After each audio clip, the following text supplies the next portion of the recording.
Welcome to Pod Save America. I'm Dan Pfeiffer. And I'm Melissa Murray. On today's show, Kamala Harris and her newly minted VP pick Tim Walz hit the campaign trail in Pennsylvania, Wisconsin, and Michigan. Republicans begin their disjointed efforts to define Walz, and Trump's crimes are back in the news. With me to go through all of it is the excellent Melissa Murray, co-host of the amazing Strict Scrutiny podcast. Melissa, welcome to the pod. Thanks for having me back. I mean, it feels like we have been on a roller coaster for weeks now, just nonstop news. And this is a very exciting day. So I'm glad you're here to go through all of this with me. Well, I am very excited because I actually like this roller coaster. This roller coaster is preferable to the other roller coaster. Yes, I would say yes. There was a month or 3 weeks of a really nauseating roller coaster. And now we're on a very exciting one for the last 2.5 weeks. That's good. This is a better roller coaster. Yes, for sure. Yes. So let's start with the Walz pick itself. Where were you when you found out, and have you been fully Walz-pilled yet? So I first heard about this while I was sitting in the NBC DC bureau waiting to do hair and makeup. And the energy was so electric. Everyone was waiting. The AP started buzzing about it. And then NBC started reporting on some of its sources. And when people started hearing that it seemed pretty clear it was going to be Walz, they were really excited. And so that was interesting to see. There were a lot of really good candidates being floated. I think it sort of suggests the depth and quality of the bench, but people really seemed excited about Walz. And I have to say, I think I am a little fully Walz-pilled because this man is just so adorable. He thinks turkey is a vegetarian option. He rides on the slingshot with his kids. He's so uncool that he is actually really, really cool. And he seems really nice. And that's such a contrast to the other side, which just seems kind of mean and I don't know, just mean and angry. And he's just joyful. And that's nice to see. And, I get the cynicism around lots of things. I cover the Supreme Court and Clarence Thomas all the time. So I am as wizened and cynical as they come. But this Santa Claus knockoff has warmed the cockles of my cold, dead heart. I kind of like him. Did you have any feelings about Walz before this? Or did you sort of come to know Walz as we all have over the last few weeks? Well, who knew Tim Walz before the last 2 weeks? He just started coming out and sort of being a surrogate for, keep calm and carry on Democrats, and was such an effective communicator. I think he kind of willed himself into being considered for this. And we all learned about him, I think, as Kamala Harris and everyone else was learning about him. And, I remember hearing his name. I knew that he had appointed Keith Ellison to supervise the prosecution of Derek Chauvin and the other officers involved in the killing of George Floyd. But I don't think I'd really kind of registered what he was doing in Minnesota until he kind of burst onto the stage like America's Next Top Model. I would say, so I found out, as I find out most things, sitting at my computer, involved in some sort of text chain with Jon Favreau and Tommy Vietor and Lovett, et cetera. And I actually had woken up. I had convinced myself the night before that the way that I would do this, if I was the Harris campaign, is I would send out a video at 6 a.m.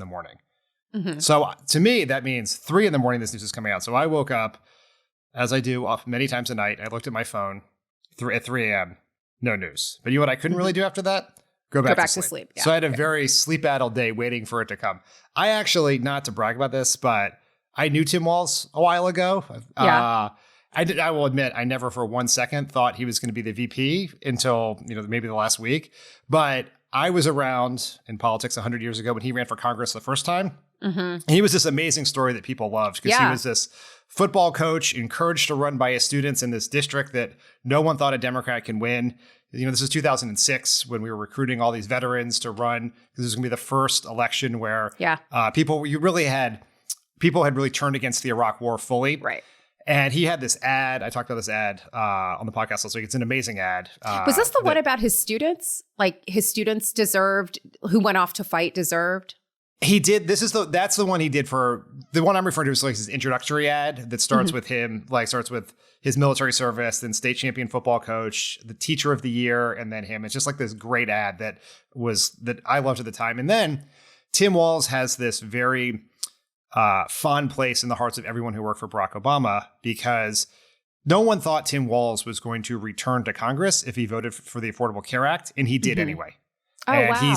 He said there was this list of people who were in these very endangered seats heading into that landslide election 2010, who were taking great risk upon themselves to vote for the Affordable Care Act. And Tim Walz is one of a handful of them who said to President Obama, essentially, why run for office if all you want to do is stay in office? And so he voted, and most of them lost, but Tim Walz actually managed to survive and win. And so, it's very exciting to see Tim Walz here. If you had asked me to list 15 VP candidates for Kamala Harris a month ago, although that would have been chronologically impossible if you'd asked me to do that, Tim Walz would have not made my list, but I think I really come to think he's a perfect pick. Well, let me ask that. Why do you think she picked him over all the other people? Also, all of those things. I actually think there is something really refreshing about someone who said years ago and continues to say, what's the point of amassing political capital if you're not going to spend it? And he spent it in really profitable ways in Minnesota. He's done things I think are actually progressive, but also make sense. So I think it's really hard to kind of pigeonhole him. He's a Midwesterner, but he's doing some of these progressive things. And the things that he's doing are just sort of common sense things that his constituents really like. So he's providing universal school lunch to kids so that poor kids can eat, but they're also not stigmatized when they get this provision. And he's an amazing communicator. I think that's going to be really important because she's going to need an effective surrogate on the stump. Gen Z fucking loves him. And which is wild.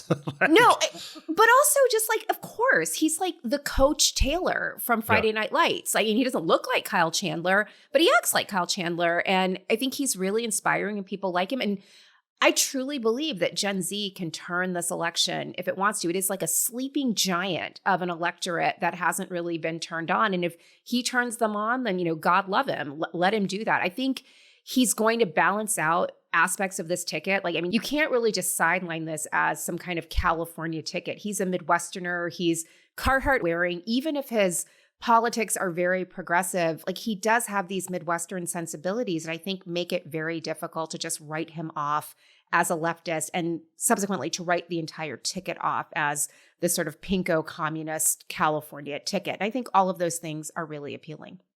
Yeah, in reading the reporting on this, it sort of jives with what I kind of expected in the sense that she just really likes Tim Walz, right? When you were picking your vice president, you're picking someone who's going to be in most of your meetings for 4 to 8 years. Yeah. The president and the vice president have lunch together once a week.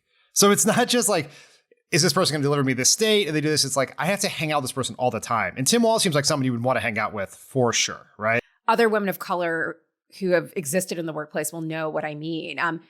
You can have people who are on your team who are not necessarily working to your benefit. They don't understand the assignment. And the assignment, when you're the principal, is to support you and to do it fully and joyfully. And I think one of the things that she probably really likes about Tim Walz is that he has a kind of Joe Biden-esque quality about him. I think one of the things I liked about Joe Biden was that he happily and cheerfully rode shotgun for the first Black president for 8 years, sidelining his own ambition to do it. And he did so happily and joyfully. And I think that there's something about Tim Walz that speaks in the same register. He's not going to mind ceding the stage to her. He gets that she's the principal. He's there to be the running back, to do whatever she needs to do to get the ball down the field. But he understands that he's the number two. And I think that's really important for the first woman president. And I think that's such a great point. And there's just something about people who end up being vice president who never expected to be president. Tim Walz has never done a single thing that most governors imagine themselves as president and are doing. They're going to do the Iowa JJ dinner. They're going to do the 100 Club in New Hampshire and all that stuff. And they're planning for the day when the world will eventually recognize their talents and charms and make them president. And Tim Walz really hasn't seemed that way at all. He's just he was an accidental politician. He only ran because the students asked him to. And then he lasted longer than he thought he would. And then people were like, you know what? You'd be a great governor. You could do some cool stuff. So he ran for governor. And so he's just sort of in this to do the right thing. I think that's probably pretty appealing. Joe Biden obviously wanted to be president his entire life, but as President Obama's vice president, he never did a single thing to put his ambitions above President Obama's. Yeah. Even in the moment when he came out for marriage equality before President Obama, none of us, as frustrating as that was for those of us who are working on President Obama's rollout of his position, no one thought he was doing that. Joe Biden was doing that to put himself above President Obama, right? There was that trust there. And that's absolutely essential for the working relationship. The other thing that I think led to this is there is something, very balancing to the ticket, right? Kamala Harris she is a woman of color. She is from Oakland, California. She was the district attorney of San Francisco, California. And to have as your running mate someone who is from the quintessential Midwestern state, is a public school teacher, coach, gun-owning veteran of rural Minnesota. Like that is that's cultural balance, right? And like we should just be clear. Like I love Tim Walz. I hate JD Vance. The vice presidential pick adds maybe a point or two, or costs maybe a point or two, unless you like pull a Palin. But there are going to be these voters who are looking for tiebreakers, right? And they all live in Pennsylvania, Michigan, Wisconsin, in more rural areas. Maybe they voted for Obama in 2012, Trump in 2016, Biden in 2020. And Tim Walz can be a tiebreaker, right? It's a validation in some ways of him speaking about Kamala Harris is going to be very valuable with those voters, I think. Well, I also think that he's very hard to pigeonhole. And I think that's also really valuable in a Veep pick. Like, so it is, I think, easy to pigeonhole her. She's from Oakland, California. You can talk for days about how California is, you just tax these companies out of existence and they leave and they go to Austin. Tim Walz is a pro-labor governor, but he's also cultivated one of the most thriving economies in the country. Like Minnesota has an amazing economy. There are 15 or so blue chip Fortune 500 companies in Minnesota. And he makes clear that you can be pro-labor and it's not anti-business, that these things are not irreconcilable. You can give workers the protections that they want and that they need, and it doesn't affect your bottom line. You can still build a thriving economy. And I think one of the things that was so impressive to me yesterday when the pick was announced is there was a lot of hand-wringing from the business community about, there were other candidates that they thought would have been better for business. And then people immediately were like, what are you talking about? Minnesota is great for business. 3M, United Health, like Target. I mean, this is the man who cultivated the conditions for every American to go on a Target run where they are expecting to spend $20 and instead they spend $220. Like that's economic progress. And I mean, there aren't a lot of people who could get enthusiastic tweets of support from both AOC and Joe Manchin in like a 3-minute period like Tim Walz did. So, I mean, it's just truly great pick.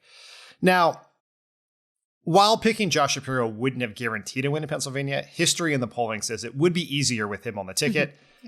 Any chance this ends up being a major mistake? I really don't like doing this Monday morning quarterbacking. I think you made your pick and now you lean into it and you run as hard as you can. And I think fundamentally, there was no perfect running mate. Like there were a lot of really good people.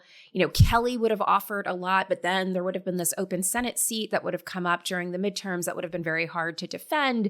Beshear was great, did great things in Kentucky on COVID, but you weren't moving a red state like Kentucky. So there was no perfect candidate to be VP. And Shapiro would have brought a lot of great things to the ticket. I think he might have suppressed some of the enthusiasm from young people, in part because of his stance on Gaza and the student protests. But I think at bottom, you have to respect the fact that this is a deeply, deeply personal choice. And like all of the things I just said, I mean, this is the first Black woman running as the top of a national ticket. She has to feel fully comfortable with whoever she's picked to be her second. And sometimes that comes down to intangibles. And it's not just about polling. It's not just about someone's record.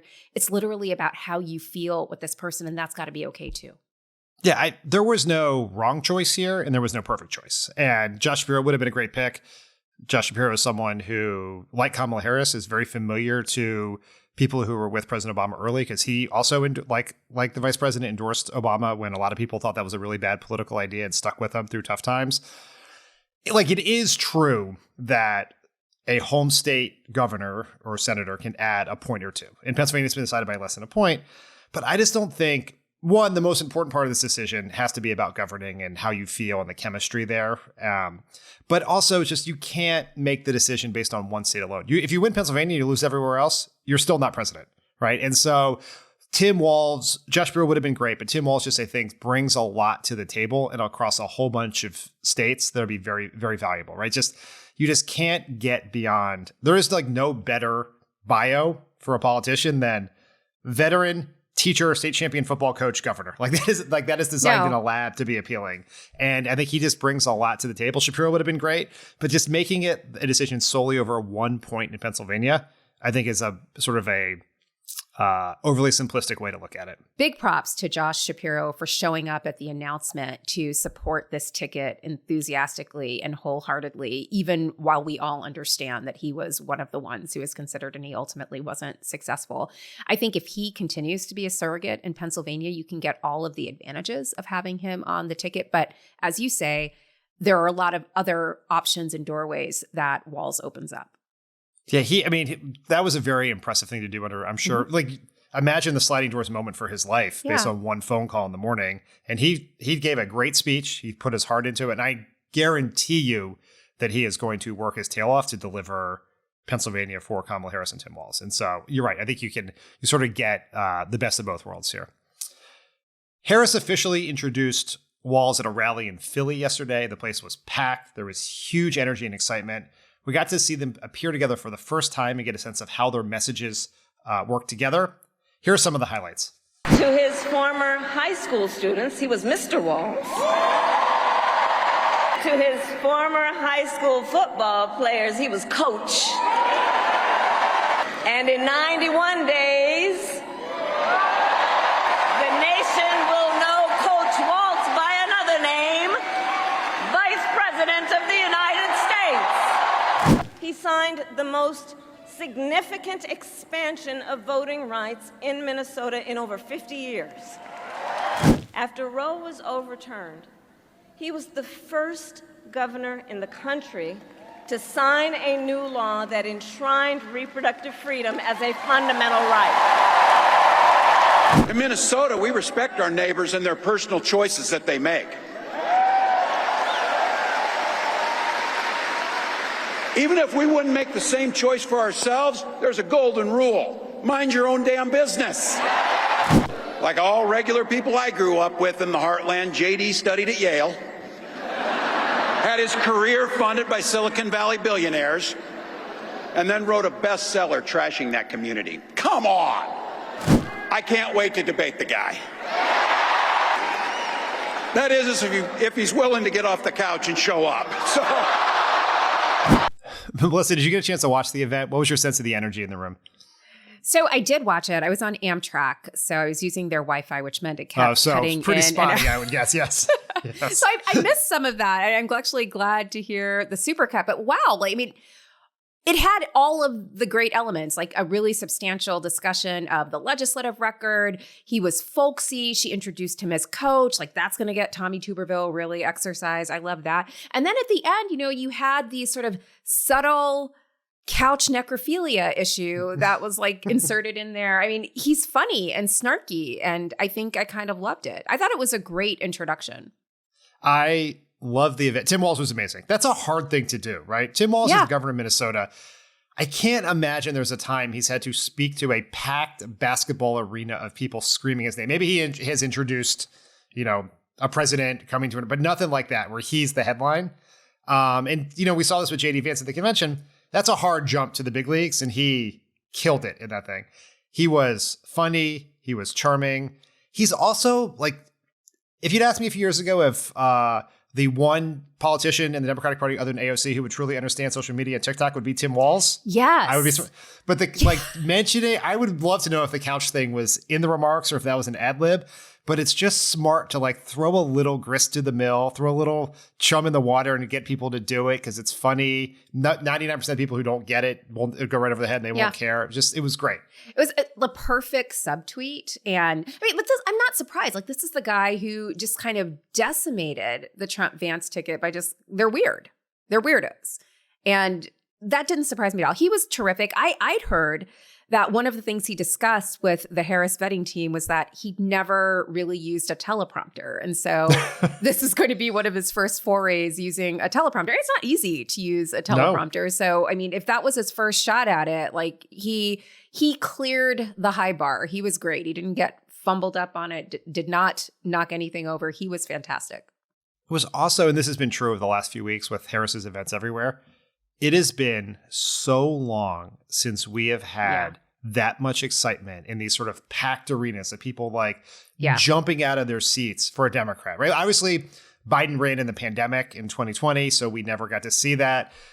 There was plenty of enthusiasm for Secretary Clinton, but they sort of got in that campaign a little wrapped around the axle of the campaign, of the crowd size comparisons with Trump, and they didn't do those sorts of events. And so it really has been since Obama ran for re-election that we've seen things like this. And it's just... So I was around in 2007, 2008 when Obama was running for the first time. And this is the first thing that I've ever seen approximate that kind of energy and the hopefulness. And that part I think is actually really important. And again, I keep coming back to the younger voters, like Gen Z, they don't remember what that moment felt like. But I think this is that moment for them where they're excited about politics. It just doesn't feel like, yet another slide into hell with like this election, but, the promise of something better. And that's exactly how it felt in 2008. Yeah, it's just we've lived for good reason in a politics of fear for the last decade since Trump was around. Like that, both these elections were about what happens if Trump wins, not what we can, sort of like what Trump will do to us if he wins, not what we can do if we win. And we had that in 2008, and then Obama had that again in 2012. And then this is the first time, and it's wild. She is the vice president of the United States, but she is the change candidate. She is future. She is hope. And it's just like, it's infectious. I can't even tell you the people in my life who have not talked to me about politics in 6 years, who have brought up Kamala Harris and brought up Tim Walz. Like, they're excited about Tim Walz. Like, they've seen him they've seen some of his stuff because they engaged 3 weeks ago when the vice president got involved, when she became the nominee. They've seen him. They've seen those clips go viral, and they're just like excited in a way that is just really, really thrilling. Well, I think part of this too is, Kamala Harris on the stump as a primary candidate in 2020 and 2019, 2020. I mean, okay. Like, and I say this as someone who loves her. Like, I am from Oakland, California. I remember when she was AG. I remember when she was DA in San Francisco.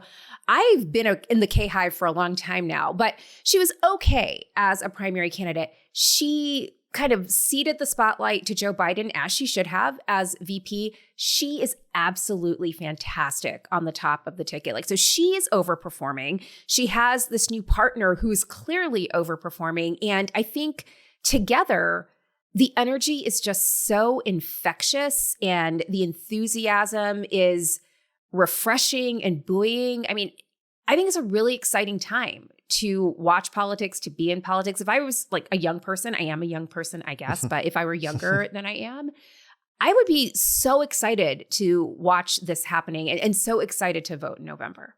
Yeah, it is. You're right. She, I remember her announcement speech in 2019 when she had that huge rally in Oakland, and she was amazing. And that was the promise. There. I mean, it was an incredible event. And then, she was sort of the front runner in some cases in that race, because I think Biden hadn't actually gotten in the race yet. And it didn't work after that. But what we're seeing now is the talent that people have seen in her for a long time, right? That President Obama saw in her. And like that 2020 was a very, the 2020 Democratic primary was a messy primary. She was clearly uncomfortable in how that portrayed. But this is like, and obviously you get a lot of reps, right? She has been out there after that sort of first tough year, sort of under the radar, especially the last year, kind of killing it in her events, especially since Dobbs. It really has been since Dobbs. Well, can I do a callback to the Scrutiny live show at the Howard Theater back in June? So we had as a guest, second gentleman Doug Emhoff, who came out and spoke with us about what men could do to support reproductive freedom. And we had a surprise guest, and it was the vice president. And when Kate and I walked out on that stage, like it was the same time they were seating her in the audience, the applause was so overwhelming. And I couldn't see because, the lights are shining in your face, so you can't see what's going on in the audience. I literally thought the applause was for us. And I was like, okay, we are killing it. We are killing it. She's like, calm down. Like, I don't think it's for us. And we let the lights go down a little, like, oh yeah, it was for her. It was like, we are ancillary here. But I mean, it was so exciting just having her there. And people were really jazzed. So, when there was all of the talk that would Biden drop out, what would happen, I fully believed that if she were at the top of the ticket, she could totally carry it, because I saw how stoked people were about her at that live show. Yeah, for sure. Absolutely. So there was a poll out yesterday that showed that 70% of Americans don't know enough about Tim Walz to have an opinion on him. Clearly, one of the focuses of the event was introducing Walz to the American people. The vice president spent a lot of time going through his bio in great detail. Walz sort of reemphasized some key points. What do you think the most compelling parts of his bio or from the remarks yesterday were? I mean, I think one, the combination of both executive and legislative experience is really important. He's done a lot as governor of Minnesota, but he also had some real issues that he had to deal with. He was criticized for his handling of the protests after George Floyd's death. He had to answer for that when he ran for re-election. He did. I think he told a very compelling story. That was important. And then it translated into legislative action. Like they passed a police accountability reform bill that allows law enforcement to do their jobs, but also to do them under conditions in which ordinary citizens can expect a measure of public safety. And I think that's really important. So she matched up the record with actual specific discussions of things that he had done, the codification of Roe, which is enormous for many women who are headed to the ballot box this November. Like Minnesota was the first state, I believe, maybe one of the first states, perhaps even the first state, to actually take steps to ensure protections for abortion access and reproductive freedom in the wake of Dobbs. That's enormous. He has done executive actions that preserve the possibility of gender-affirming care for youth and let their parents decide, as opposed to allowing state legislators to decide. The menstrual equity bill, I think, is also critically important. Republicans are calling him Tampon Tim. If I were him, I would make a t-shirt. Like, yes, I am Tampon Tim and I'm here to stop the red wave. That's why I'm here. And lean into it. And I mean, like, who's mad about providing sanitary napkins and tampons? Like, you guys were wearing sanitary napkins on your ears a month ago. Like, what's the big, I mean, like, so I thought it was really important that she introduced him as someone who was a person of action, but it was sort of common sense legislation that his constituents wanted, and indeed that the majority of voters support. Yeah, his record is a model for what you want a record to be. It is progressive, but it is populist. It is common sense. These are all incredibly popular proposals that he has turned into law. I would say the anecdote that I found most heartwarming and maybe said the most about Tim Walz that I think could really mean a lot to a lot of people. And there are actually two of them. The first is the story about how he decided to become the faculty advisor for the Gay Straight Alliance at the school, and that he thought it was important for a straight man football coach to do it, to what the message that would send. And like what just a way of not just being self-aware, but being empathetic to others and understanding the role and responsibility you have. And at a time when that was a very controversial thing for a football coach to do, right? It might still be controversial in parts of the country to do right now. And he did it. And it's just, the youth would call that allyship. I mean, I don't know that they were calling it allyship back at that point, but I mean, I think that's what my students would say. Like, that's an ally right there. I'm sort of using his privilege to raise up other people. And again, the football coach, right? I mean, I've been covering the Supreme Court on strict scrutiny, and, we've been talking about football coaches who want to pray on the 50-yard line in the middle of a public football field at halftime. But, here's a guy using his position, using the clout that he has with his students, not to proselytize to them, but literally to lift some of them up and ensure that they feel included. You just imagine when people are having the conversation in that time about gay students at the time, and they can say the football coach is okay with it. The defensive coordinator on the state championship football team is okay with it and supports us. That just carries so much weight in a high school. And it's just like, particularly in a rural part of the country, it's just like the football coach is so important and such an influential part. They're like more than the mayor. And to do it just said a lot to me. And then the way he talked about their struggles to have children and using IVF, and just like, once again, having the old white football coach from rural Minnesota talk about it in that way, something that men almost never talk about in private, let alone in public, at a time in which the Republicans are trying to ban IVF. We're having all of these questions around, and they're trying to do everything they can to get involved in women's personal lives and to talk about it in that way. So like that will, like one of the keys to success is making also men care about Dobbs and what Republicans are doing. I just think he just is so comfortable in his own skin. And relatable. it's just it's just really it was really great. And people who did not know anything about Tim Walz who watched that came away loving him. People who went into it favorably disposed to him came away loving it. I thought it was incredible. It was great. So you know how they did those shirts with like a young Doug Emhoff, like, and he looks like he's like straight out of a John Hughes movie, like with the Laguna Beach t-shirt. They have to do a t-shirt of Tim Walz holding that pig at the state fair. Yes. Like that's the t-shirt. Like he's so adorable. Yeah. Have you seen the video of he and his daughter trying to film the PSA for the new hands-free driving law in that's hilarious Minnesota? Too. Yeah. It's so good. It's so like, I mean, having his daughter tell him that turkey is meat and him saying, no, it's Minnesota turkey special. It's just so funny in the state fair. Yeah. It really is. He is like this is the underrated part is that he is great at the internet, which you would not have expected from Tim Walz. And it's a huge asset to the ticket. Well, is it unexpected? I mean, this man is a teacher. He knows how to communicate. It's true. He knows how to relate to kids. You're right. I mean, I think that's really a big part of this. And, there was this one tweet this morning, this woman who's like, I'm 100% sure that Tim Walz could teach me how to drive stick shift without making me cry. I mean, like it's that kind of energy. Yes. I saw someone else say Tim Walz can talk about heat pumps and install them. So it's like, it's great. Now, Strict Scrutiny is a legal podcast, but you guys talk a ton about these hot button social issues that tend to divide the country. Abortion is because of this court, and reproductive rights are always at the top of the ticket. What is your take on what Walz's addition to the ticket does in terms of the issue environment around reproductive rights and abortion? What's the Harris-Walz ticket like? No, it's a great question. I'll just say, I know that Strict Scrutiny is a podcast about the Supreme Court and the legal culture that surrounds it, but law and politics are inextricably intertwined. So when we talk about especially these days, especially these days when, yes. Politicians have convictions and they are about issues, but also actual convictions. And, we have to deal with that.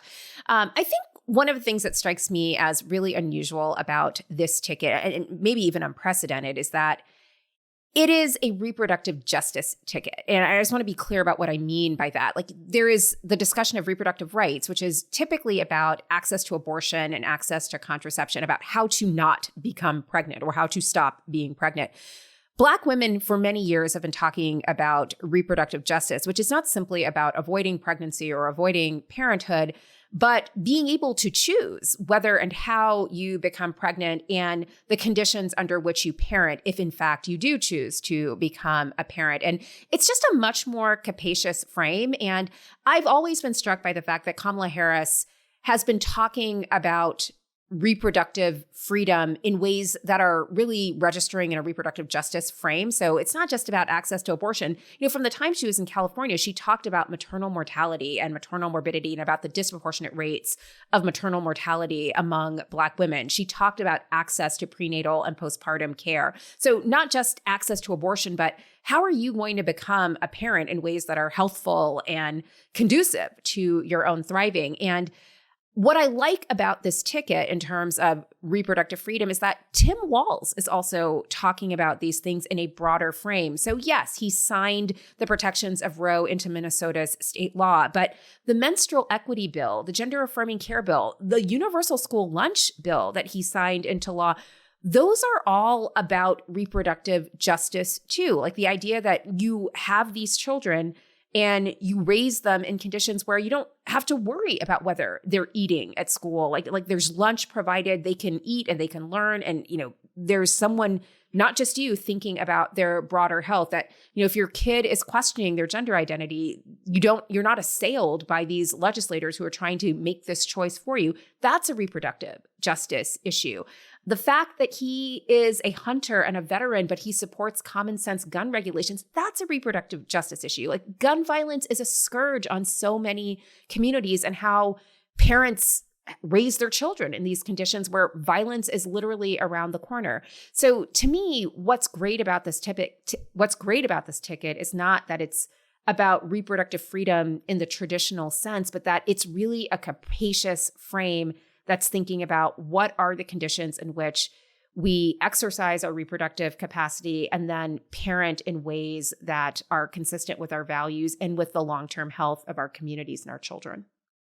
That's a really smart and interesting way to think about this. And it's just says so much about what Walz brings to the ticket that he can reinforce that frame from the vice president. That's great. As a white guy.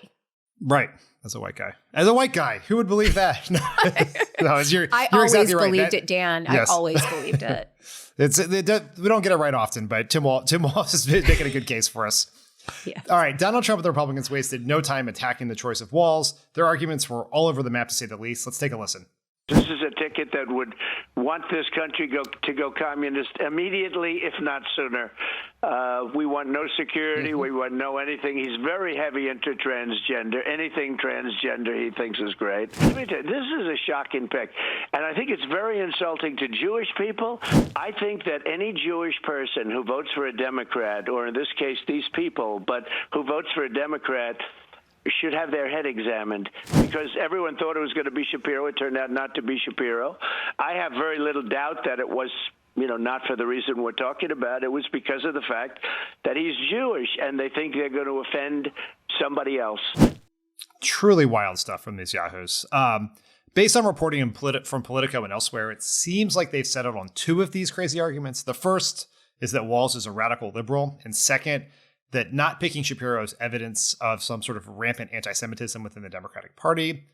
Let's start with the first argument. What do you think? Can the Republicans make a gun-owning football coach from rural Minnesota seem like a dangerous lefty? Not to lead the witness here, to use one of your terms, but... Well, I think they're going to try. I think one of the things I think is going to be difficult about painting him as a pinko commie is that there's so much support for the things that he's doing. And right now, drawing the contrast between the Republicans as they hate feeding school kids. They don't think these kids should not get fed at school, whereas he thinks that they should be fed so they can go and learn. And if they need the food, they shouldn't be stigmatized for taking it. And that's the reason why it's universally provided. If that's the contrast you want to draw, we should say bring it on. That's a really important contrast. The party of compassion versus the party of lock her up, I guess. But to me, if you want to call this communism, I think there are a lot of people in the voting public who are like, I don't think that's communism. I think that's just being a good neighbor. And I think Walz is great at talking about this, talking about the other side. These are my neighbors. I may not agree with them, but I have to live with them and we have to find a way to work together. And so I think he is kind of practicing a politics where he's not afraid to call them out, but he's also not afraid to bring them in. Whereas they're just we want away from these people. We don't want anything to do with them. We don't want anything to do with their politics, but their politics are actually shared by a wide number of people in the public. Yeah, I think it's going to be really, really hard to convince the public that Tim Walz is some sort of radical lefty, right? For a lot of the public, they don't go through the white papers and look at all the policies. I don't know, Dan. Santa Claus is pretty much a communist. He's giving all these presents to kids. But no one thinks, because he's an old bearded white guy, no one thinks he's a communist. But the elves, the elves. It's ideology. How people see ideology is more about identity than policy positions. Yeah. And it's just, he does not code as a radical lefty. Well, he doesn't code as a radical lefty. And I hope this comes up in the debate with J.D. Vance, if we have one. The things that he has done as governor of Minnesota are the same kinds of programs that enabled a young J.D. Vance, when he was going by a completely different name, to survive while his mother was struggling with drug addiction, while his grandmother was raising him. And J.D. Vance talks about that in Hillbilly Elegy. Those government programs were the bridge that allowed them to keep going as a family. Why then are you against them now? And why are you pillaring Tim Walz? Because he did more of that as governor. Right. But these things are also popular, right? Yeah. Free lunch, popular. Free college for people who make less than $80,000. Popular. Paid family and medical leave. Popular. Legalizing marijuana. Incredibly popular. And these things are popular, not just 51% popular. They're 60, 70, 80% popular, with large swaths of the Trump base being okay with it. And so Tim Walz is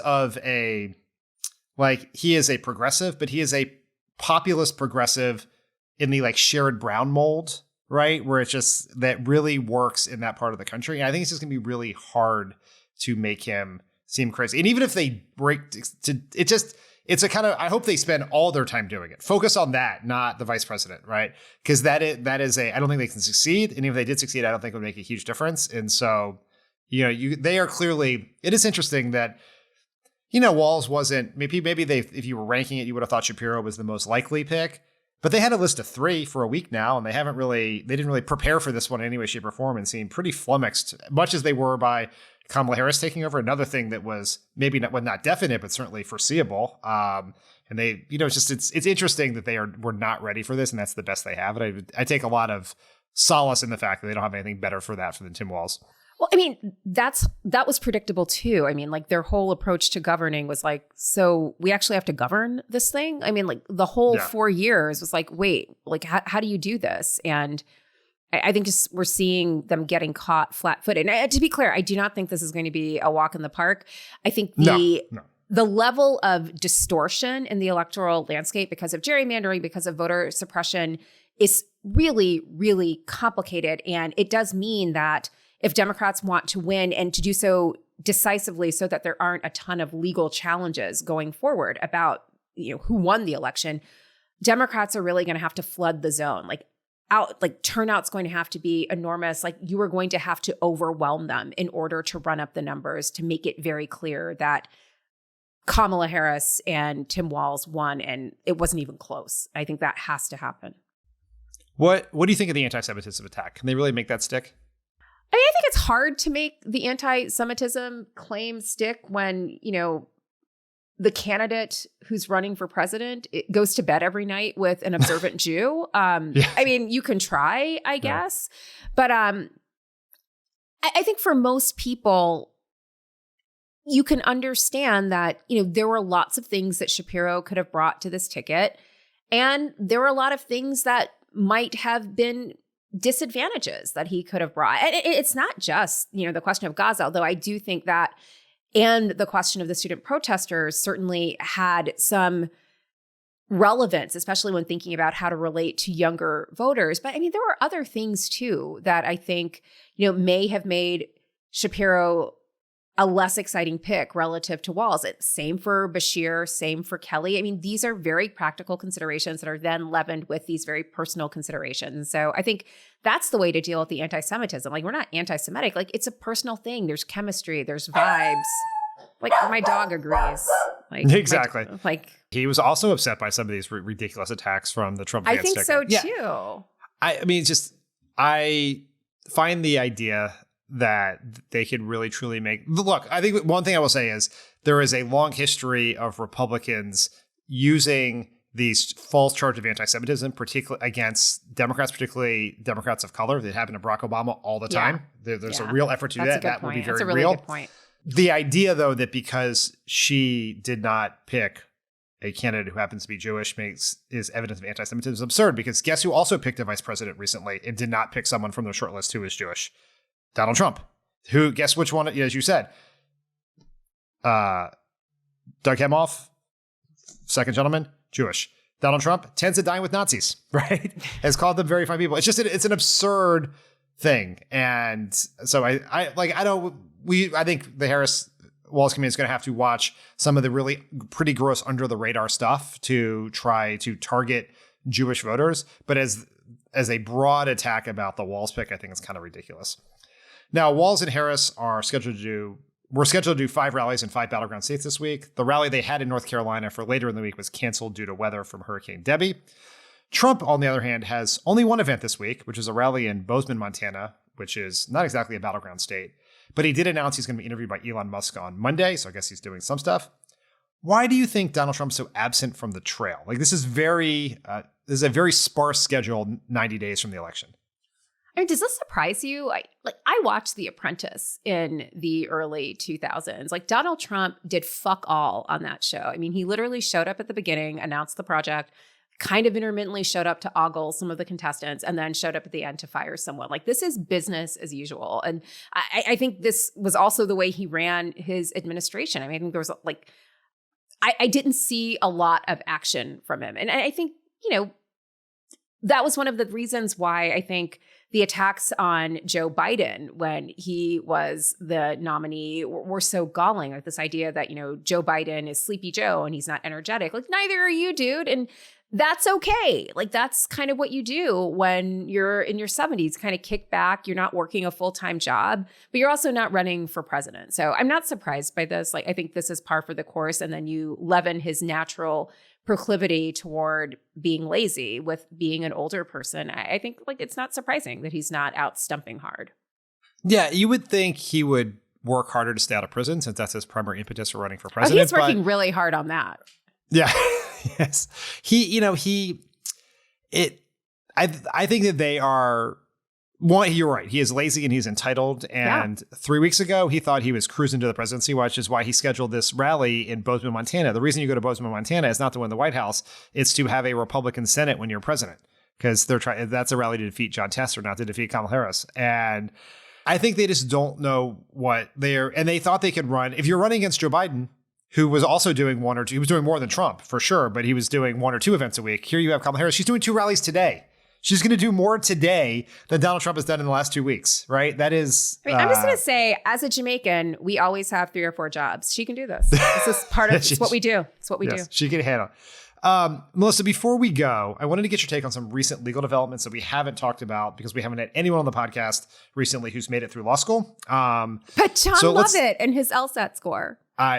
He's only brought it up once or twice. Don't worry. Okay. Let's start with the Supreme Court. President Biden recently announced his support for, and then Kamala Harris immediately endorsed a series of reforms to the Supreme Court, including term limits and ethics reform. A decision that was validated by a report in the New York Times this week that Justice Thomas had gone on even more junkets paid for by the billionaire Harlan Crow.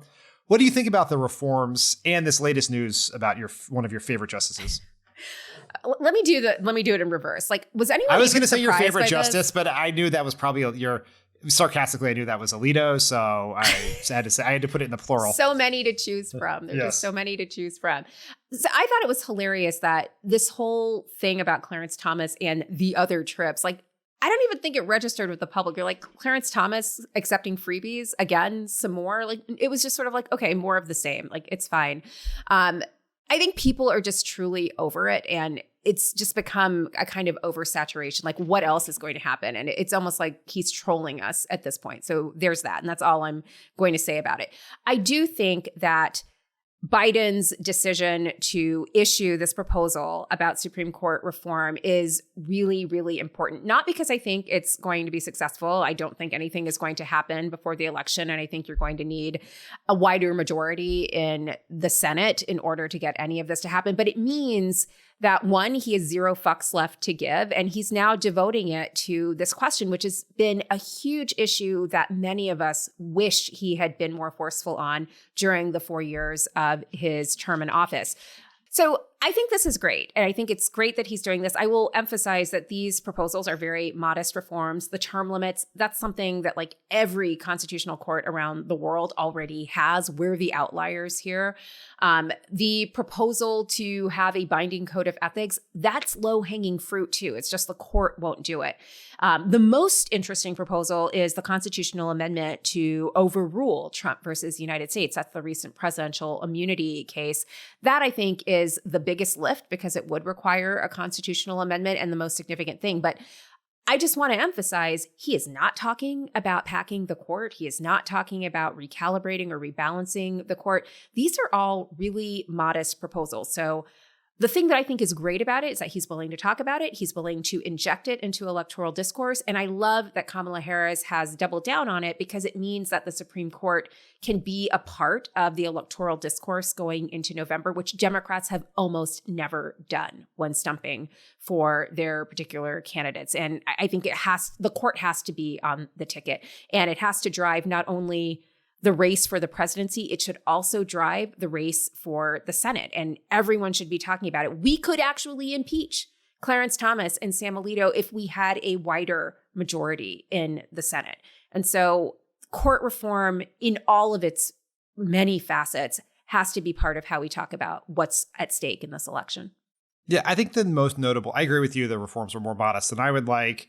Obviously, nothing is going to happen in the near term, but it does feel like a watershed moment that the ultimate institutionalist, the former chair of the Yes. Judiciary Committee, the one who is more reticent than anyone else in the party to criticize the court publicly, was willing to go this way. So whatever happens next, it makes it easier for, we hope, President Harris to be able to take this on next time. He creates a permission structure for Democrats who were maybe worried about the politics or worried about the precedent or the norm busting of these sorts of reforms to do it. So I think it's a very, it's not everything I would want, but the fact that Joe Biden of all people did it, and what is interesting enough, was going to do it if he was still running for president. Like this was signaled as something. This was not something he was like, oh, now I'm not on the ballot, so I'm gonna do it. He was they had booked that venue when he was still running, and they went ahead with it anyway. And so I think that was I think it's just, we have to do something about the court. It is what you guys talk about all the time. And Joe Biden has moved the ball forward in a way that he did not have to, but I think is very consequential. Well, and the fact that he did, that just shows if an institutionalist is over this court, like we all should be over this court. Yes. Okay, finally, after a very long and unnecessary delay that involved a president getting immunity, the January 6th case has finally been sent back to Judge Chutkan's courtroom. What happens now? Any chance we get some action before the election? Just give us an update. We used to follow this every single minute of the day, and then we've been on this, as we mentioned, roller coaster for the last month. So what do we need to know? All right. So what kind of action are you seeking?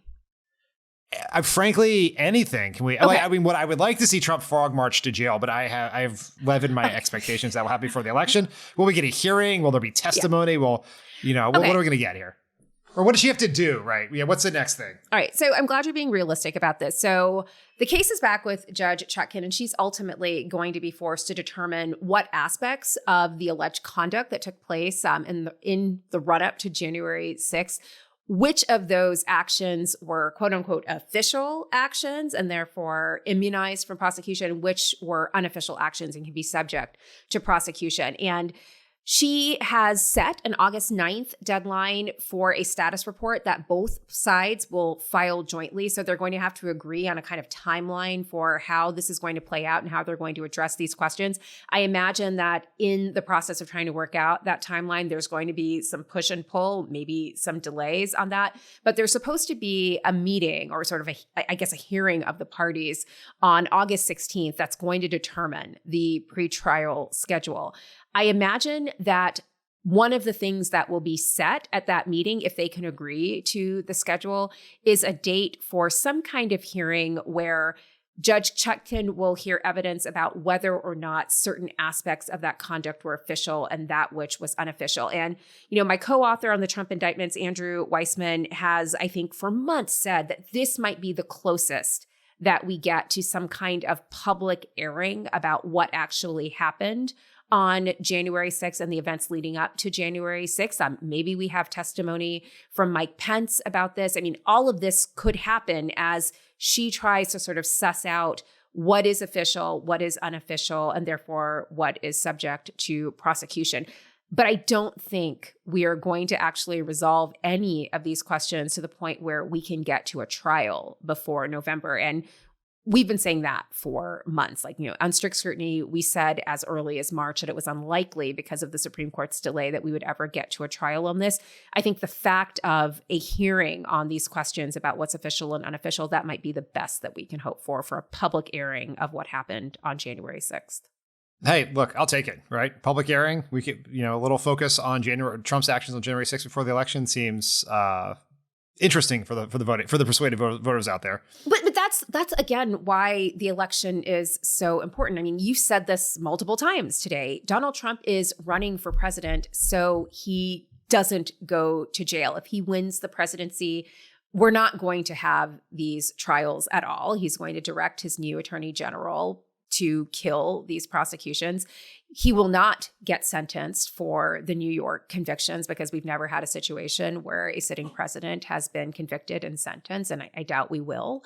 And it's very likely he'll figure out a way to kill the Georgia prosecution. So the stakes of this election are not just about the Supreme Court, not just about abortion rights, not just about voting rights. It's about whether or not we're going to have accountability. If Harris and Walz win, these prosecutions will go forward. And if they don't win, they will not. It's as simple as that. That seems like a great place to end it. Melissa, thanks so much for co-hosting today. Jon and I will be back in your feed on Friday morning with another podcast. Thanks.